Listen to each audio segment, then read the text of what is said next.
have to be able to be mindful of the environment that we're creating. And if you allow bad behaviors to be present on your watch, that also is adversely impacting the environment. So, yeah, I love that you said I'm tired of inheriting your damaged talent, because I feel that so deeply. I feel like I start in the negative with every employee I've ever encountered. Every employee I've ever encountered, like the last 2 jobs I've started, on my very first day, I've said, they've been like, oh, our new HR leader is here. And in the chat, in the comments on like the Zoom, while I'm introducing myself, two times now, someone has said, oh, HR is here. We can't have any more fun. exactly. And I literally read it live, and I was like, just to be clear, like, I'm all for having fun. I am not for harassing or hurting our employees. So like, if that's your definition of fun, then yeah, we're not going to have fun here anymore. Yeah. And people were like, oh, fuck. Like, what? And I was like, what do you want me to do? Like, I'm already starting at such a negative with people. Even when I meet people in the world who are like, oh, what do you do? You're so nice. You're so funny. And I'm like, oh, I work in HR. They're like, oh.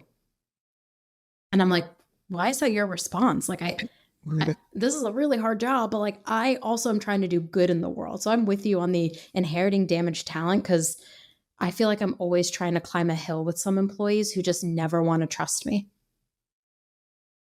and know that I care about them. Like, I feel like when I'm trying to tell employees I care about them, it's like I actively have to convince them I do care about you. And that's why I do all these things. Yeah. I joked a couple weeks back on the State of People that HR means huge responsibility. I don't know a function who has a bigger responsibility than we are, especially in the middle of the deficit. Like, I mean, in the middle, not deficit. It is a deficit right now too, but in the middle of the Yeah. in the middle of, I just don't know. And that's not an indictment on other people's professions. That's not what I'm saying. But I do believe over the last 2 to 3 years, the responsibility that we have in shepherding culture and people, I don't know a profession who's had to live up to a higher bar or a higher standard, like at all. Salespeople, they're missing their numbers, still around. CS, watching people, like literally watching customers not be retained. Most of them are still around. Sure, But let the people team get one thing wrong, rub people the wrong way one time, and that's not an indictment on other professions, because I have friends in those professions. So like, I appreciate the support and encouragement I get from those folks. But like, we have to figure out how do we reframe like the way we take care of what most people call a thankless job. Like, think about that. The most expensive line item at a business is also their greatest asset, which is people. Yep. And yet the people responsible for leading that function, you say that job is thankless? Mm-hmm. Reframe that, people, please. I think it's wild. I always tell people, and I meet a lot of CEOs in the wild too, and they're like, oh, you work in HR? Like, I'm thinking about hiring an HR person. And I always say the same thing. After your IP, your most important asset is your people. The person directly responsible for that is your head of people and your chief people officer.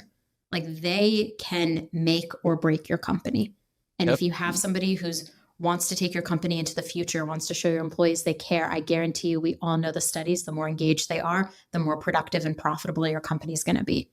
So why so often are we not given the authority and the respect we clearly deserve?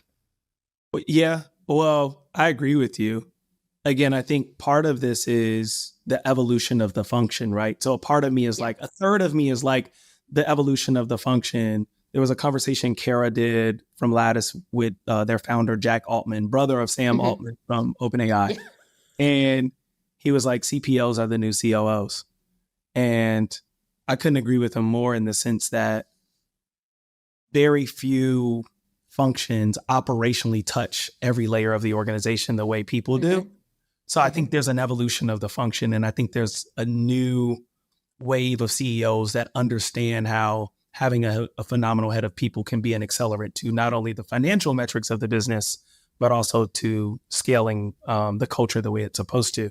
That's the first third. I think there's a second third around why we may feel thankless or devalued, which is like, I don't know if we've done a good job, like,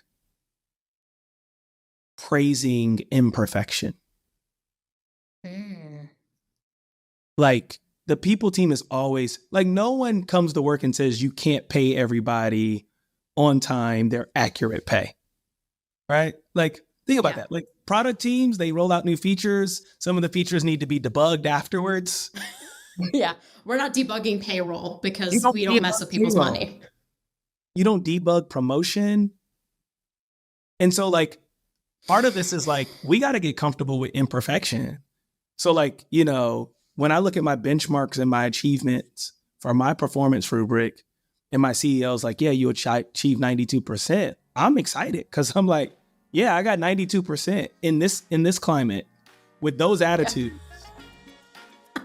with those crises. Honestly, that's an achievement. Yeah, it's a huge one. Yeah, I got 92%. Thank you. Hey, that's an A. So we got to be comfortable with imperfection.